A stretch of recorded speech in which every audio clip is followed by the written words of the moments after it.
Hey guys, what's up? It's Solo, and today we're gonna be having a little discussion, a little powwow, whatever you want to call it, about season 17. That's right, the season we're in currently, and also the ending to it, because as we all know, that there was a data mine that showed off a mission that hasn't been in the game yet, where we go to the helm and there's a disturbance, and one of the steps is debrief with Zavala about an ominous message. Now, last time we got an ominous message, I believe it was from Eris Morn, and then we found the pyramid on the moon, the lunar pyramid. Well, what I want to say is my, I guess, prediction for the end of season 17 is either A, somebody's gonna betray us, or B, Calus is gonna take off in the lunar pyramid.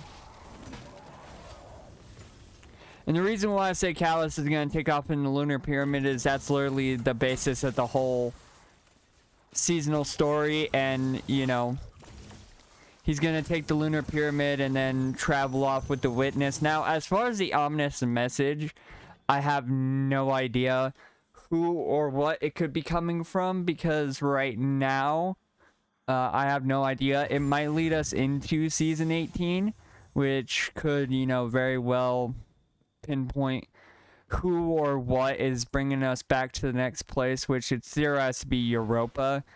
But the biggest thing about it is the fact that I was talking about someone betraying us. Now, the most likely one, and the one that's actually happened in the Dark Timeline, is Eris Morn.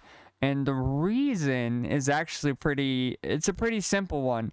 So if you guys don't know, Eris has always been accustomed to her fire team kind of looming around her, and their deaths basically being on her hands, because she put them down into the pit where Crota and the Hive basically drained their light and killed all of them except for Eris. And I feel like her becoming accustomed to it might be the reason why she talks about or abides by the darkness in the future. Because here's an interesting thing. Let me kill these guys real quick. We actually do have a sparrow that's supposed to be rewarded by the Crown of Sorrow, which it has not yet. And people are theorizing it's going to be handed out after this last quest line, as a kind of, oh, thank you for playing the season. And we believe the last mission will go live along the reset in 2 days from this video going up, so on the 16th. I'm gonna actually upload that mission the same day it goes live, but it won't be up till later, because I do have a medical thing I have to go do before I can actually sit down and record. So yeah, that's gonna be my day in a nutshell.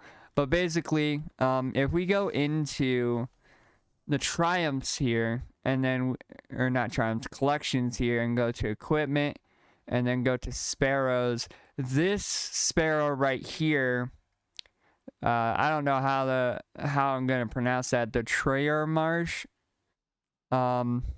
Anyway, this one's lore. The dead do not often speak, but I always listen.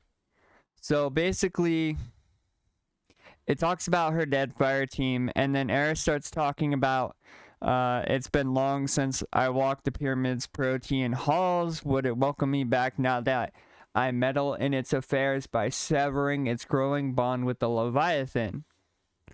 It does not matter. Regardless of the pyramid's agenda, Calus must not succeed.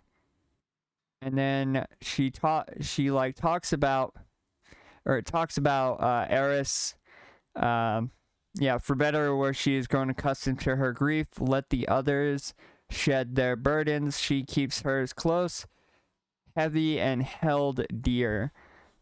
And we saw somebody else with their burdens actually do this already and become a basically helper of the witness in the darkness, and that was Anna Bray. And what I mean by this is in the Dark Future lore book, when Anna Bray reveals that she is, you know, betraying the tower and the city, she reveals the reason why is because Elsie Bray was never there for her, and she held that emptiness of family with her until the darkness responded and gave her, gave her life basically meaning. And that's where we, you know, find out that that Anna Bray is evil. And then in the same timeline is where Eris Morn turns evil, but it doesn't specify why. It just says that after Eris Morn found Stasis, that she basically, got corrupted and switched sides, and then basically became a lieutenant to the Witness and the Darkness. And we may see that eventually come to fruition because of her holding on to grief that she shouldn't still be holding on to. But maybe not. Maybe Eris will somehow, just be like, it's grief, whatever, like shrug it off. But it could be a catalyst for something else. We don't know. But as far as my bit, like what I'm putting bets on will happen at the end of this season on Tuesday, is I definitely think Calus is going to take off in the Lunar Pyramid at the end of this season.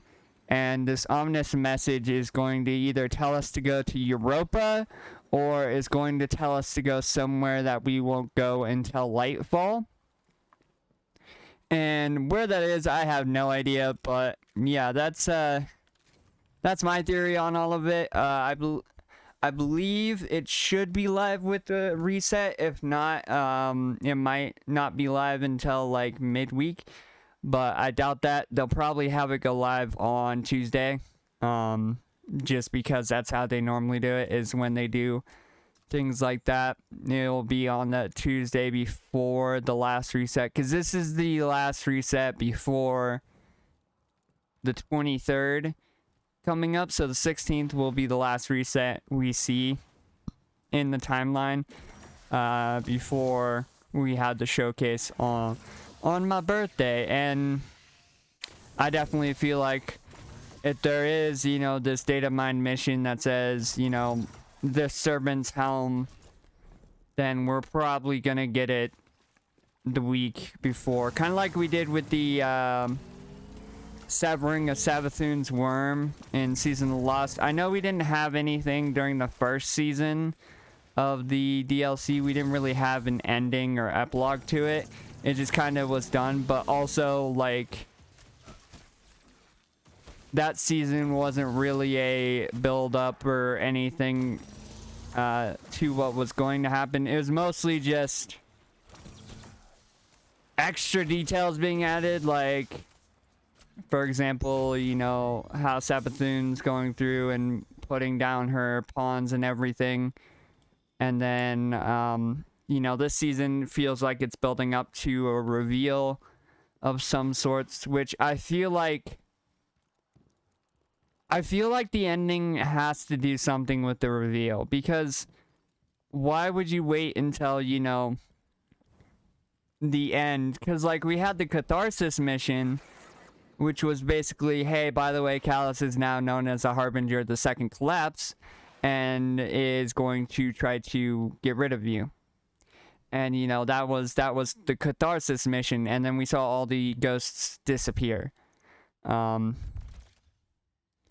that makes me wonder if we're not going to see something that has to do with the showcase. And that's why they're waiting until, like, the week before for this mission.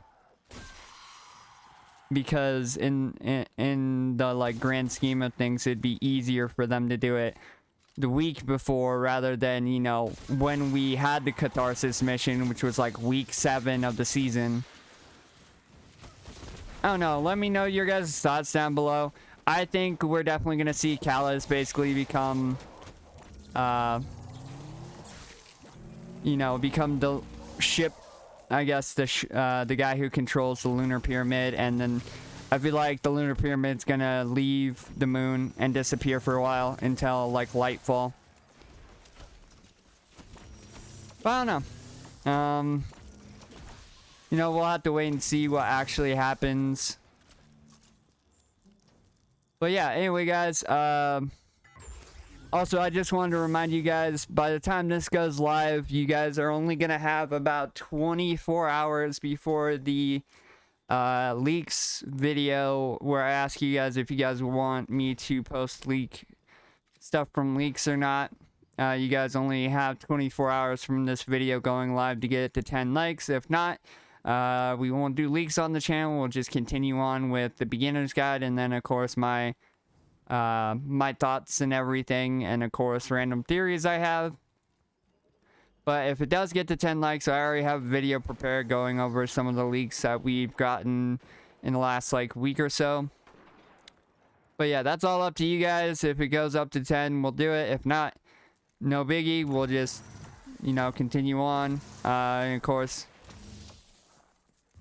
get through, you know, a beginner's guide to Destiny. That's the big one I want to keep doing right now, because I feel like I'm trying to be more informational, especially to newer players of Destiny. So yeah, also don't forget to comment, what do you guys not only think about, you know, the end of the season, like what it could be, but also what do you guys want to see in the beginner's guide to Destiny? Because right now I've already done like the early level power like explanation, which is mostly grab anything that gets your power higher at the beginning. But yeah, what would you like to see me cover? I can cover like late level power leveling. I can cover build crafting. I can cover, if you want, god rolls. I only have like, I think 3 in my actual vault right now, so yeah. But let me know down in the comments, and guys, don't forget to subscribe, turn on post notifications so that you never miss a video. And if you don't, well, the Crab Titan's coming for you. Anyway, guys, you have a good day. Bye bye.